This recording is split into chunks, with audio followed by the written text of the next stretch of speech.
cour d'assises a un autre fonctionnement qu'un autre tribunal. Par exemple, on a beaucoup parlé de l'oralité des débats.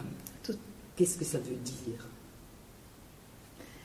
Oui, tout à fait. L'oralité des débats, ça signifie très très concrètement que c'est 12 jurés qui vont devoir juger de faits graves qui sont reprochés à l'accusé, qui s'en défend à la manière qu'il souhaite, de la manière qu'il souhaite, n'ont pas lu ce dossier, n'ont pas lu l'enquête. Il y a bien sûr une enquête papier, mais ces 12 jurés n'ont pas eu accès à ce dossier, n'ont pas lu cette enquête.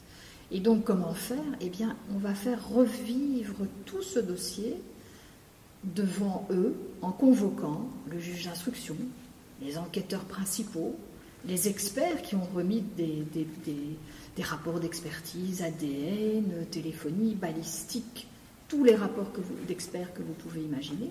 On va convoquer des témoins, témoins des faits qui ont entendu, vu pendant les faits, avant les faits, après les faits. Et puis on va aussi convoquer des témoins qu'on appelle de moralité, c'est-à-dire qui ne connaissent rien des faits, mais en tout cas qui connaissent l'accusé. Ils ont vécu avec eux, ils l'ont approché, ils sont les amis.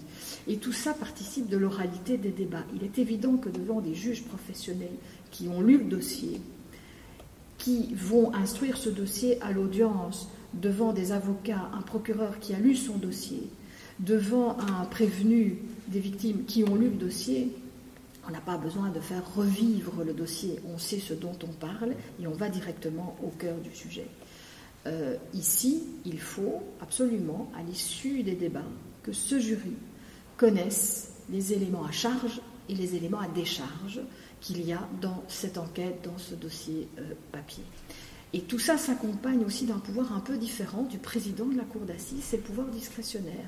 Ce pouvoir permet en fait à ce magistrat de requérir la police, le chef d'enquête, pour exécuter un devoir qui n'aurait pas été exécuté ou qu'il apparaît opportun d'exécuter là au moment des débats, au moment où on entend un témoin, pour compléter le dossier, pour être utile à la manifestation de la vérité, sans bien sûr que ça ne retarde inutilement les débats. Alors qu'un président d'une chambre correctionnelle, il peut inviter son procureur à exécuter un devoir, et le procureur est libre de l'exécuter ou de ne pas l'exécuter. Et le juge sera libre, s'il ne l'exécute pas, d'en tirer les conséquences, évidemment. Mais il ne peut pas le faire directement. Il n'y a pas d'appel. Donc en Belgique, à l'heure actuelle, il n'y a pas d'appel. C'est dans les cartons de prévoir alors une cour d'assises qui siégerait au niveau du tribunal de première instance avec un appel au niveau de la cour d'appel, mais à l'heure actuelle, la cour d'assises statue en premier et dernier ressort. Il y a évidemment un recours possible, parce que si des erreurs de droit sont commises, la cour de cassation reste compétente, évidemment. Et quelle est l'explication à cet appel pas prévu? Je suppose que c'est historique, mais qu'il doit y avoir une raison. Bien sûr. Au départ, on estimait que le jury étant souverain, la voix du peuple étant souverain, il ne pouvait pas se tromper. On a bien sûr évolué depuis lors.